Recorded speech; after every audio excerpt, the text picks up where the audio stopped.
بسم اللہ الرحمن الرحیم۔ کروڑوں درود و سلام حضرت محمد صلی اللہ علیہ وآلہ وسلم پر۔ سیڈ رائٹس کے تمام معزز سامعین کو خوش آمدید۔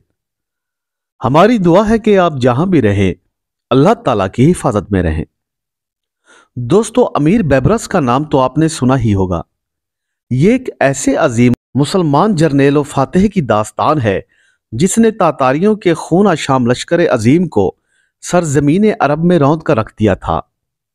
عراق، شام اور فلسطین کو تخت و تاراج کرنے کے بعد اب تاتاری سرزمین مصر پر اپنی وحشت، ظلمت اور خون آشام بہادری کے سیاہ جھنڈے گاڑنا چاہتے تھے۔ ہر طرف خوف و ہراس کی فضا پھیلی ہوئی تھی۔ قاہرہ کے لوگوں پر دہشت کے تاریک سائے منڈلا رہے تھے، کیونکہ اہل قاہرہ کو اس خبر نے جھنجھوڑ کر رکھ دیا تھا کہ تاتاری سفیر اپنے وحشیانہ عزائم کے ساتھ قاہرہ آئے ہوئے ہیں۔ یہ تاتاری سفیر جن راستوں اور بستیوں سے گزرتے تھے، وہاں سے بہت سے لوگوں نے انہیں دیکھا تھا، اور پھر یہ خبر جنگل میں آگ کی طرح پورے قاہرہ کے طول و عرض میں پھیلتی چلی گئی۔ ہر کسی کو معلوم ہو گیا کہ یہ تاتاری سفیر اپنے ساتھ تباہی و بربادی کا پیغام ساتھ لے کر آئے ہیں، اور ایک مہیب طوفان مصر کی طرف بڑھ رہا ہے۔ دوستو، تاتاری بغداد کو تباہ کرنے کے بعد عراق، شام اور فلسطین میں بھی کھوپڑیوں کے مینار تعمیر کر چکے تھے، اور آخر کار یہ لوگ مصر بھی پہنچ گئے۔ وہ مصری باشندے جو اس خوش فہمی میں مبتلا تھے کہ خطرہ ان سے ابھی بہت دور ہے، ان سفیروں کی آمد کی خبر نے انہیں نہ صرف انہیں ہلا کر رکھ دیا بلکہ ان کی نیندیں بھی اڑا دی۔ ان تاتاریوں کے ہاتھوں تباہی کا شکار ہونے والے علاقوں کے بچے کھچے تباہ حال مسلمانوں نے مصر کو جائے پناہ سمجھتے ہوئے وہاں کا رخ کیا تھا، اور قاہرہ کے گلی کوچے پناہ گزینوں سے بھرے ہوئے تھے۔ ان پناہ گزینوں نے تاتاریوں کی درندگی کے مظاہرے اپنی آنکھوں سے دیکھے تھے، اس لیے وہ تاتاریوں سے بے حد خوف زدہ تھے۔ وہ اہل قاہرہ میں خوف پھیلا رہے تھے۔ ہر طرف سے اس قسم کی آوازیں گونجنے لگی تھی کہ تاتاری سفیروں کی آمد کا مطلب ہے کہ مکمل تباہی و بربادی۔ پس وہ لوگ مسلسل یہی کہہ رہے تھے کہ تاتاری خدا کا قہر ہیں اور ناقابل شکست ہیں۔ جب مصر کے فرما روا ملک المظفر سیف الدین کے دربار میں کھڑے ہوئے تو ان کا انداز ایسا تھا کہ جیسے مصر ان کی جاگیر اور ملک مظفر اس کے درباری اور ان کے غلام ہیں۔ انہوں نے درباری آداب کی ذرا بھی پرواہ نہ کی اور نہایت گستاخانہ انداز میں اپنے آقا ہلاکو خان کا ایک خط ملک مظفر کے سامنے پھینک دیا۔ ملک مظفر نے ان کے اس گستاخانہ رویے کو نہایت تحمل سے برداشت کرتے ہوئے ہلاکو خان کا خط پڑھوا کر سنا۔ خط میں لکھا گیا تھا، یہ اس آقا کا فرمان ہے جو ساری دنیا کا آقا ہے۔ اپنے شہر کی پناہ منہدم کروا دو اور میری اطاعت قبول کر لو۔ اگر تم ایسا کرو گے تو تمہیں امن و چین سے زندہ رہنے دیا جائے گا، ورنہ پھر تمہارے ساتھ جو کچھ پیش آئے گا وہ بلند و بالا جاؤ دانی آسمان کے علاوہ اور کوئی نہیں جانتا۔ خط کو سننے کے بعد سلطان کے مشورہ دان اسے مشورہ دینے لگے کہ تاتاریوں کی غیر مشروط اطاعت قبول کر لینی چاہیے، کیونکہ ان کے ساتھ ٹکر لینا ناممکن ہے۔ کچھ درباریوں کا خیال تھا کہ تاتاریوں کے وعدے کا کوئی اعتبار نہیں، چنانچہ ہمیں اپنے وطن کی حفاظت کے لیے سروں پر کفن باندھ کر میدان میں کھڑے ہو جانا چاہیے۔ دوستو، سلطان مظفر خود بھی غیرت مند درباریوں کا حامی تھا۔ یک بیک سلطان کی قوت جواب دے گی۔ اس نے گرج کر حکم دیا، ان کتوں کی زبانیں کھینچ لو اور ان کی گردنیں اڑا دو، یہی ہلاکو کو ہمارا جواب ہے۔ چنانچہ مملوک سپاہیوں نے فوراً آگے بڑھ کر ان تاتاریوں کی زبانیں گدیوں سے کھینچ لی اور اس کے بعد ان کی گردنیں اڑا دی گئی۔ دوستو، کچھ دیر بعد اہل قاہرہ حیرانی سے دیکھ رہے تھے کہ جن تاتاریوں کی آمد نے قاہرہ میں ہلچل مچا دی تھی، ان کی سربریدہ لاشیں شہر کی عام گزرگاہوں پر لٹکا دی گئی تھی۔ اب ضروری یہ تھا کہ تاتاریوں کو نیست و نابود کرنے کے لیے بھرپور تیاریاں کی جاتی۔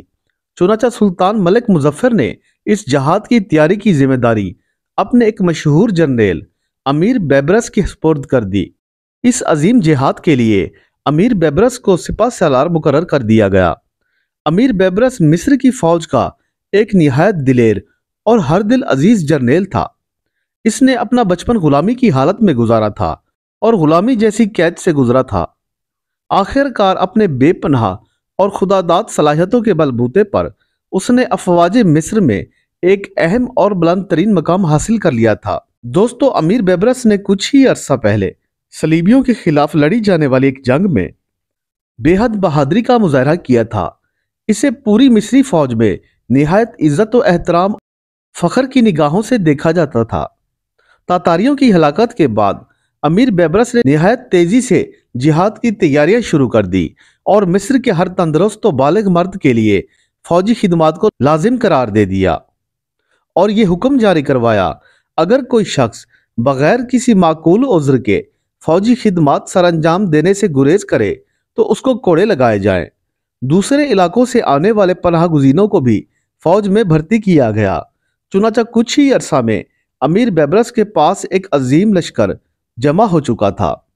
سپہ سالار امیر بیبرس تاتاریوں کے طریقہ جنگ سے اچھی طرح واقفیت رکھتا تھا، چنانچہ اس نے اپنی فوج کو تاتاریوں کے طریقہ جنگ اور جوابی حملے کی تربیت دینا شروع کر دی۔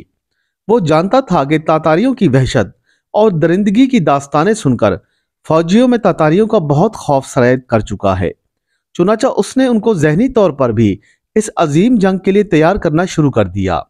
وہ جنگی مشقوں کے بعد عام سپاہیوں میں گھل مل جاتا تھا اور ان کی محفلوں میں ہنسی مذاق کے دوران تاتاریوں کا ذکر سن کر طنزیہ کہکے لگانے لگتا تھا۔ وہ کہتا تھا کہ یہ تاتاری کن کیڑے مکوڑوں کا نام ہے، اگر یہ وحشی ہے تو ذرا آنے دو ان کو، انہیں معلوم ہو جائے گا کہ افواج مصر ان کا منہ پھیرنے کی نہیں بلکہ انہیں کچل دینے کی صلاحیت رکھتی ہے۔ کبھی وہ سنجیدہ انداز میں اپنے سپاہیوں کو بتانے لگتا تھا کہ اگر ہم پوری قوت سے تاتاریوں کا مقابلہ کریں گے تو اللہ کی فتح و نصرت ہمارے ساتھ ہوگی، ہم تاتاریوں کو شکست دیں گے۔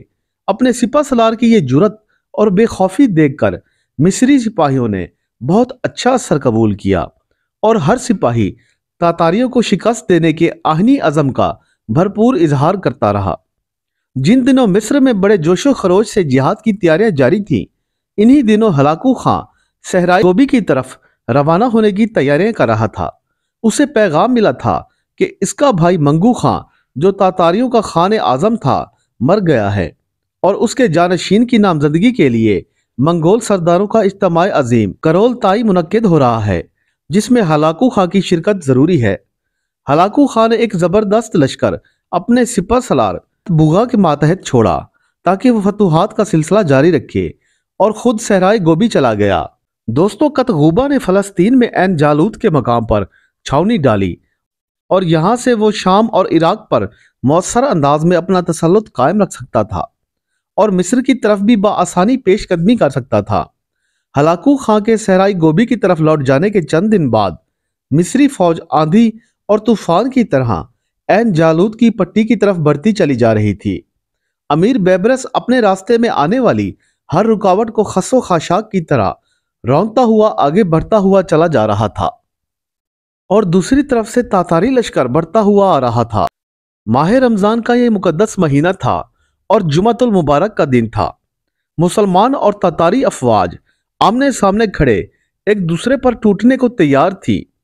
عسکری نقطہ نظر سے دونوں لشکر قریباً ایک دوسرے کے ہم پلہ تھے۔ تاتاریوں کے حوصلے بے حد بلند تھے، وہ بارہا مسلمان افواج کو شکست دے چکے تھے اور اب بھی انہیں یقین تھا کہ وہ مسلمان لشکر کو لمحوں میں کاٹ کر رکھ دیں گے۔ دوسری طرف مسلم لشکر کے سپاہی سروں پر کفن باندھے فتح یا شہادت کے جذبے سے سرشار تھے۔ بیبرس نے ان کے دلوں میں تاتاریوں کو شکست دینے کا آہنی عزم بھر دیا تھا۔ دونوں افواج آخرکار آگے بڑھیں اور ایک خونریز تصادم کا آغاز ہو گیا۔ گرد و غبار کے بادلوں نے دونوں افواج کو ڈھانپ لیا اور ہتھیاروں کی جھنکار، زخمیوں کی چیخ و پکار اور گھوڑوں کی ٹاپوں کی دھمک سے ارض و سما کانپنے لگے۔ دونوں فوجیں بڑھ بڑھ کر ایک دوسرے پر حملے کر رہی تھیں اور لمحوں میں خون کی ندیاں ہر طرف روا دوا ہو گئی۔ تھوڑی دیر کے بعد مصری فوج کے قدم اکھڑنے لگے اور مصری سپاہیوں نے پیچھے ہٹنا شروع کر دیا۔ جنگ کا پاسا تاتاریوں کے حق میں پلٹنے لگا۔ مسلمان فوج تاتاریوں کا دباؤ برداشت نہ کرتے ہوئے پیچھے ہٹتی چلی جا رہی تھی اور تاتاری پوری قوت کے ساتھ انہیں تہس نہس کرنے کے لیے آگے بڑھ رہے تھے کہ اچانک انہیں اپنے ارد گرد نعرہ تکبیر کی